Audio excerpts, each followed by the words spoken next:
السلام علیکم ورحمۃ اللہ وبرکاتہ۔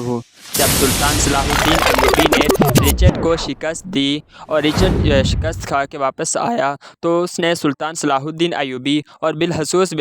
فرانسیسی فوج سے وہ بہت پریشان تھا، کیونکہ فرانسیسی فوج نہ تو اس کے احکامات پر عمل کرتی تھی بلکہ وہ فوج میں انتشار بھی پھیلا رہی تھی۔ رچرڈ جو اپنے پچھلے 5 سالوں یعنی 1187 سے لے کے 1192 تک 5 سال سلطان صلاح الدین ایوبی کے ساتھ جنگ کرتا رہا اور اس جنگ میں صرف ایک شہر یعنی کہ اوکا شہر وہ فتح کرنے میں کامیاب ہوا، جس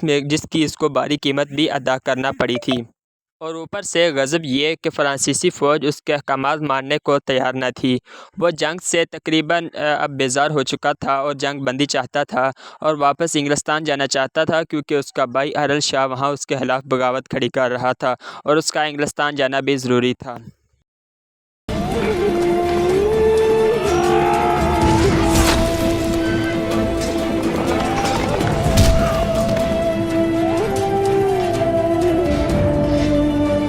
لیکن اس نے واپس جانے سے پہلے بہت ہی احمقانہ فیصلے لیے، جن میں سے 2 جو اس کو بہت بھاری پڑے وہ یہ ہیں۔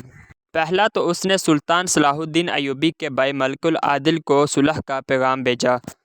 اور دوسرا اس نے مجلس مشاورت میں 3000 سپاہیوں کے ساتھ قاہرہ کے اوپر حملے کی منظوری دے دی، جبکہ یہ خود واپس جا رہا تھا۔ یہ 3000 سپاہی اگر وہاں سے جعفہ قلعہ سے نکل جائیں تو سلطان صلاح الدین ایوبی بآسانی جعفہ کے اوپر حملہ کر سکتا تھا، اور اس صورت میں جب وہاں پہ رچرڈ بھی موجود نہ ہو تو یہ سلطان کے ہاتھ بہت ہی اچھا موقع تھا، اور یہی ہوا۔ اس کے اپنا جو موسیقار امبروز تھا وہ بھی اس کے خلاف تھا، اور وہ کہتا تھا کہ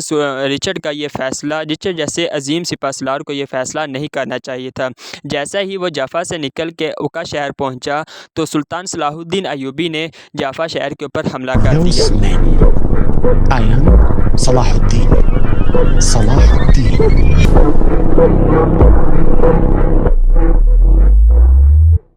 سلطان صلاح الدین ایوبی کسی بھی صورت محاصرہ نہیں کرنا چاہتے تھے، کیونکہ اس محاصرے کی صورت میں جو سپاہی قاہرہ بھیجے گئے تھے ان کو بھی واپس بلایا جا سکتا تھا، اور دوسری طرف جو رچرڈ تھا سب سے مین وجہ کہ وہ اوکا شہر گیا ہوا تھا اور وہاں سے جعفہ آ سکتا تھا، اس لیے سلطان صلاح الدین ایوبی نے پے در پہ جعفہ شہر کے اوپر حملہ شروع کر دیا۔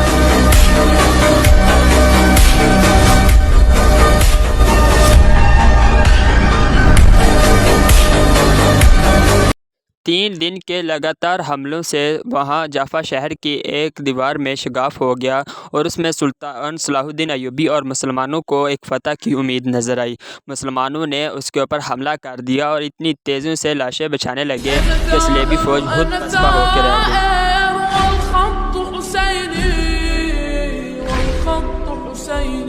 مسلمانوں نے جعفہ شہر کو تو فتح کر لیا، لیکن جعفہ کا قلعہ ابھی بھی صلیبیوں کے ہاتھ میں تھا، اور صلیبی کا جو کمانڈر تھا اس نے کہا تھا کہ 3 دن ہوئے ہم نے اوکا شہر سے مدد مانگی تھی، تو یقیناً کوئی نہ کوئی امدادی جہاز جو ہے وہ ہمارے لیے پہنچ چکا ہوگا، اور ایسا ہی ہوا۔ تیسرے دن شام کے وقت ایک جہاز جو ہے وہ وہاں سے اوکا شہر کی طرف سے جعفہ شہر کی امداد کے لیے پہنچا۔